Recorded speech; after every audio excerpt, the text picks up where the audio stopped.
Well, good afternoon, ladies and gents. Welcome to Friday afternoon. It's the 4th of July now, and I thought I'd do a little video because it's got some exciting news. And the exciting news is we've just hit 2,000 subs. So I'd like to say thank you very much to everybody, to be honest, because, well, it's taken me a long time to get here. But I appreciate it nonetheless. So thanks to everybody who's commented, liked, subscribed and everything on videos. Much appreciated. And well, hopefully we'll just keep on growing. It kind of gives me a bit of a spark as well to try and do a few more videos if I can. But yeah, I've literally just walked down here just to see how grass was getting on because it's going back well for everybody who's watched the hay harvesting videos.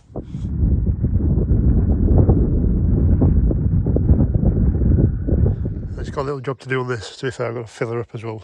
She's parked here, but noticing my air conditioning doesn't seem to be brilliant. So I've just undone these panels, which is where the cab filters are, and I think I replaced them a couple of years back. But you can probably tell already, it's not exactly clean. Right, let me grab my step ladders so I can actually see there better, because I'm a bit short for that, but I can tell that it's filthy.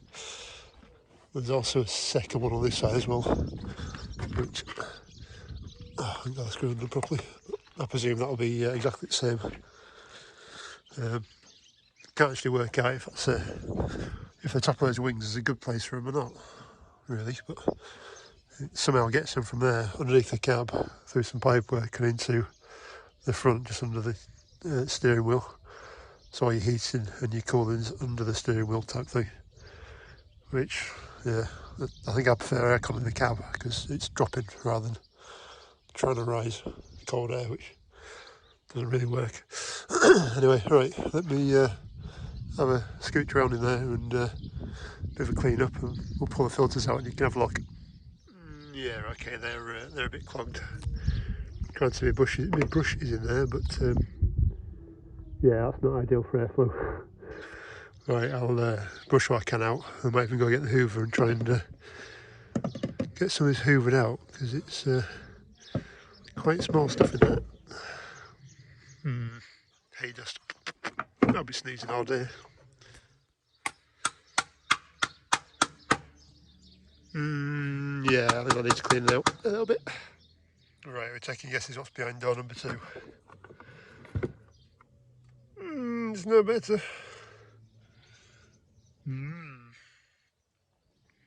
saw that as well, to be fair. All the way down there. Right, filter number 2. Oh, blimey.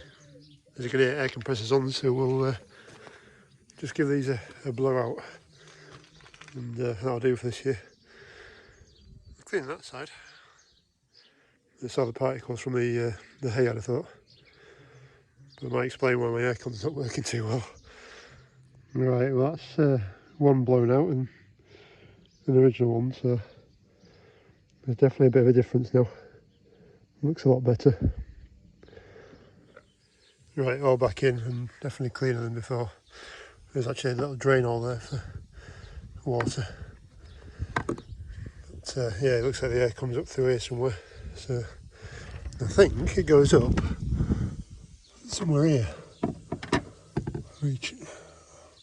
Oh, I'll show you better. Get up there. I think that's all it is, but yeah. If it's from down there, it's not a brilliant idea, but it is what it is. Right. Cover back on. And I might as well blow out the grills, the radiators on with it. Because if the air cleaner's that bad, I guess the rest of it can't be far off either. So, we'll pop the bonnet and have a look. If I can do it one-handed. Right, first look on the AC rad. It's not too bad, but it does want blowing out. I kind of blocked down here, so I'll do that. Oh, that one looks done. Just packed in with stuff. And that rad looks like it could do with a bit of a blow as well, so yeah, we'll get the airline on that and blow them out. What do they say? Every day's a school day.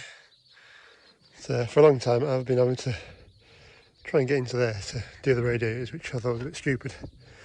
And bloody great big lump there when it all folds out. I looked at this morning and thought, oh, there's an Allen head there.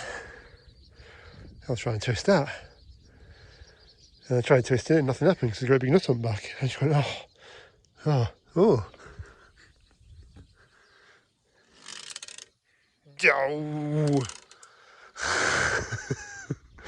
Yeah, that makes it a bit easier. I'm an idiot sometimes. Right, well I started, so I might as well finish. Pull that one out, which I think's, don't know, call it power steering. Not entirely sure. Aircon, I think that's the intercooler. And then power steering, and then main radiator behind. One thing I don't get though is we've got a nice fold out one there. That doesn't really fold anywhere. That pulls out, which is quite nice, but there's nothing on the main rad. So you've got to try and get in there, which is a bit hard. I've blown most of this down, just trying to get the stuff out of the hot areas. So this is the, can't remember what they call them now, where the DPF is, diesel particulate filter. So that thing gets mega hot when it starts injecting diesel into it to clean itself out, which this thing does quite a lot because she's a bigger engine than we needed, which is why we bought it. The idea of that it can just tick along rather than working flat out. But it's the first one with DPF on it, or any kind of engine management for the exhaust system. Really, we should have bought 90 horsepower, 80 or 90 horsepower, and revved its nuts off. But by the by, at least we've got more power than we need, and when we put the big book spreader on, it copes, because I don't think a little one would. So yeah, just taking this air filter out, the engine air filter. It's not too bad. It's getting a bit grubby, but it'll survive. I've just blown out with airline anyway, so yeah, that's all right. Just seen hours on it. 2,364. Now I think we're knocking on to a service in not far away either. So every 600 hours, so we've only got another, what, 23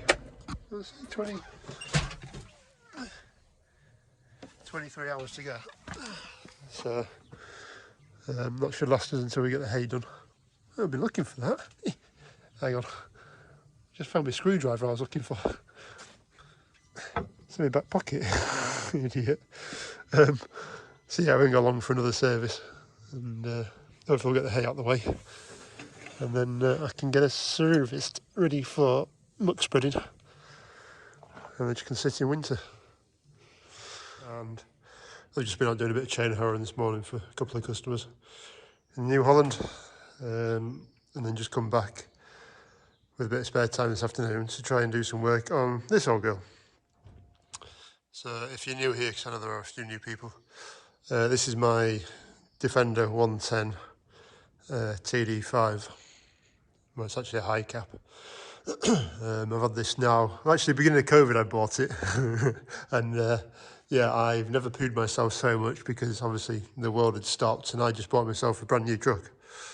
And at the same time, I had another Defender 110 with a tipping body on.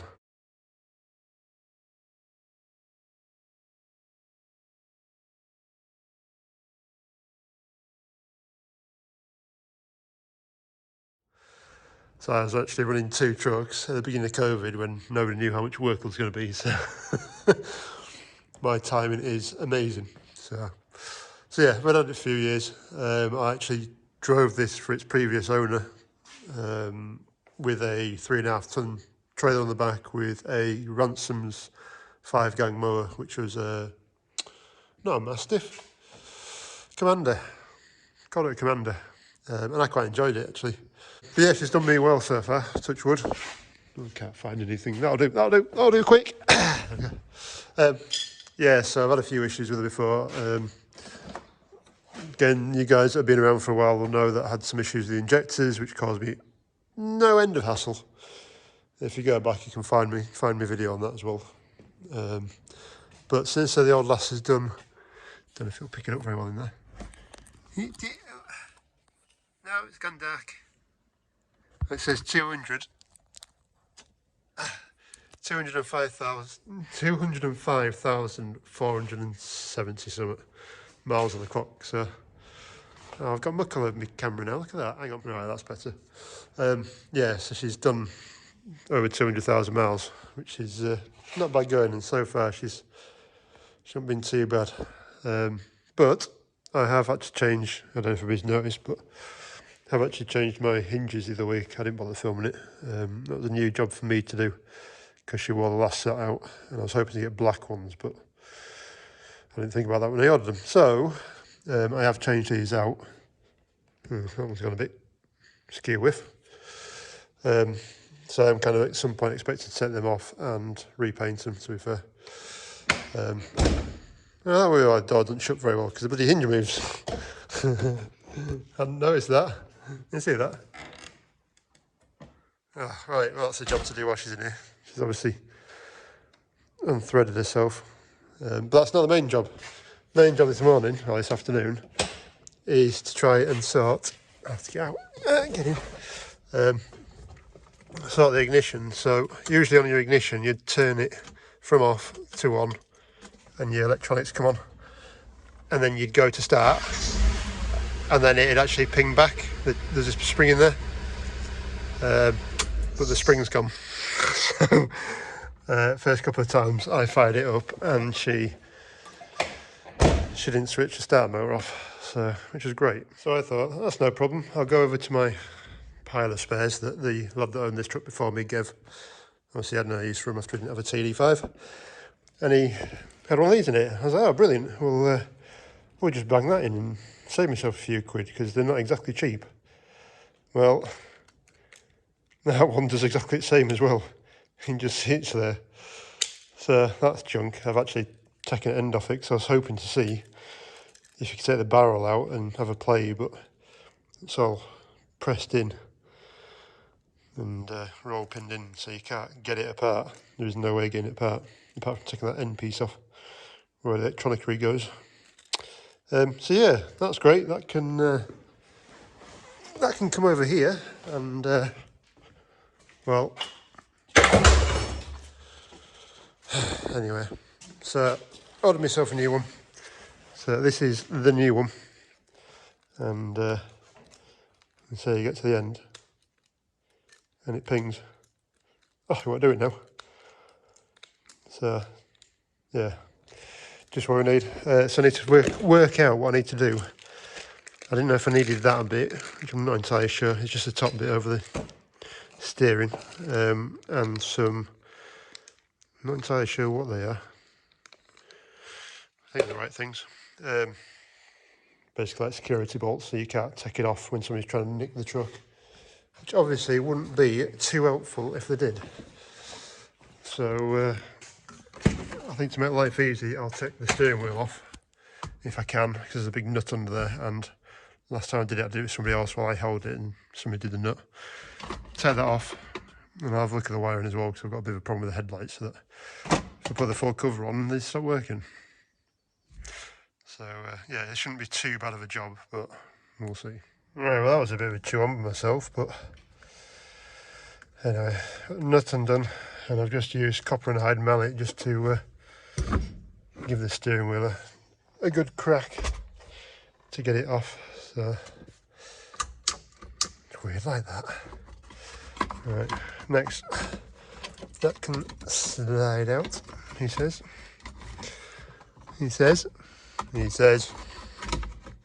So that, and then we're getting somewhere. I don't really want to take the full dash apart, so I'm just wondering if I can undo those and then undo everything there and just slide it out rather than taking the full dashboard out. But knowing my luck, I'll have to take full dashboard out. We'll see, we'll see, we'll have a go. Right, so I've stripped it all out. I've actually taken the instrument panel off, which is just there. So, in theory, disconnected our plugs. That's the old one out. So, yeah. Take my new key out. I think the problem is I'm going to have two keys again. It's going to be boring. It's going to be boring, but yeah. Let's actually have a proper ignition key, because I don't know where my other one is. Right. That's in the locked position. So I'm going to have to put the key back in, actually. No, right, I'll have a fiddle around and I'll come back to you. Right, it seems to be in already, so that's quite good. It just doesn't look very tight on column. Well, maybe not, I think it's dropped in now. Right, I'll get the bottom piece back on again from underneath, and then I suppose give it a try. Make sure everything fits alright, and then plug everything back together. So I just wanted to have a quick look at these plugs as well while I'm in a million pieces, just to make sure everything's actually going to connect, and see if I can work out why my lights were playing up. Right, so that's all back in. It's doesn't seem too bad, typical Land Rover. But yeah, seems alright actually. I'll get these plugs pushed back together, these connectors, and then we'll get this dashboard back in, and we're not far off then. We just need to get this steering wheel back on, which will be probably the biggest problem, but yeah, we'll get there.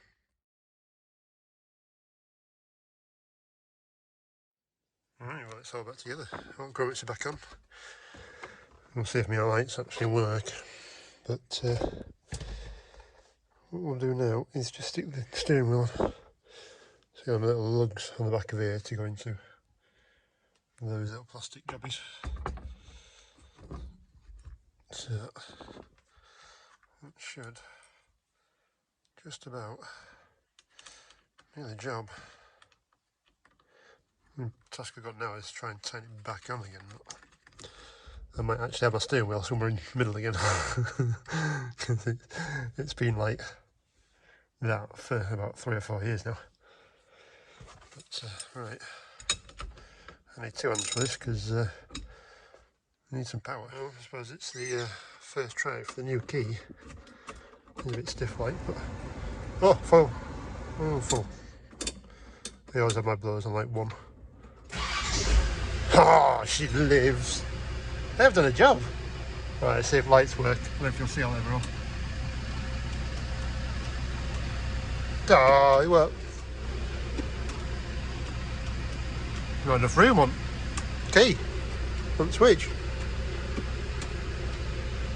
Well, this to work though. Right, we'll we'll have to bugger around with that for 5 minutes then. Right, we're all back together again. Yeah, Land Rover fix. I just pulled the gator out, and it now works. Shit part. Yeah, and that can find its way over there. Thank you very much. Right, that'll do. Hope you enjoyed that little one. We'll catch you on the next one. Bye bye.